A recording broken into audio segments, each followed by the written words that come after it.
नवी मुंबईत गणेश नाईकांची गाडी अडवण्याचा प्रयत्न झालाय। शिंदेंची शिवसेना गणेश नाईकांविरोधात आक्रमक झाली आहे।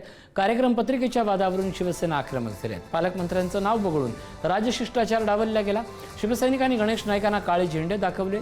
महापालिकेच्या आणि आमदार निधीतून लोकार्पण आणि उद्घाटन करणाऱ्या कामांच्या कार्यक्रम पत्रिकेतून उपमुख्यमंत्री एकनाथ शिंदेंना वगळल्यानं शिवसेना आक्रमक झाली। आता हे वारंवार व्हायला लागलेलं आहे। मी स्वतः माननीय देवेंद्रजी फडणवीस साहेबांशी याबाबत चर्चा करेन। ती निमंत्रण पत्रिका मला मिळाली तर मी देवेंद्रजी फडणवीस साहेबांना देईन। हा प्रोटोकॉलचा भाग झाला।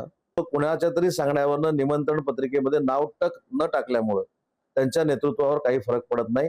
परंतु हा जर महानगरपालिकेचा कार्यक्रम असेल तर 100% मी तुम्हाला सांगतो की मी स्वतः आयुक्तांना हा जाब विचारणार आहे आणि आयुक्त जर कोणाचं ऐकून निमंत्रण पत्रिकेमध्ये नाव टाकत नसतील तर मी ज्या प्लॅटफॉर्मवर याचा दाद मागायचा असतो त्या ठिकाणी मागणार आहे।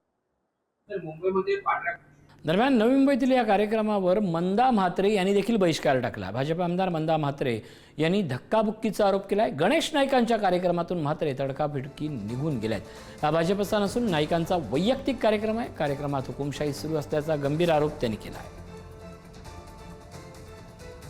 मुंबई महानगरपालिकेच्या कार्यक्रमामध्ये बेलापूर मतदारसंघामध्ये ज्या आज कार्यक्रमामध्ये पत्रिका पहिला बदलल्या, त्याच्यामध्ये दिलं की गणेश नाईकाच्या आमदार निधीतून डायलिसिस सेंटरचं उद्घाटन। ऍक्च्युअली डायलिसिस सेंटरचं उद्घाटन त्या मशीन ज्या आहेत त्या मशीन कॉन्ट्रॅक्टरने दिल्या आहेत आणि त्याचं ते भाडं घेणार, पब्लिक कडनं पैसे घेणार। प्रशासनाला तर ते काय समजतच नाही।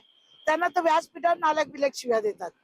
तुम्ही पाहिलं आणि तुमच्या चॅनलनी पाहिलेलं आहे आणि मी कार्यक्रमाचा निषेध करत आहे। पक्ष आहे का पहिली गोष्ट? कोणाची संघटना आहे इथं? पक्षाचा मला एक माणूस दाखवा त्याच्यामध्ये आणि 1 लाख रुपये बक्षीस घेऊन जा।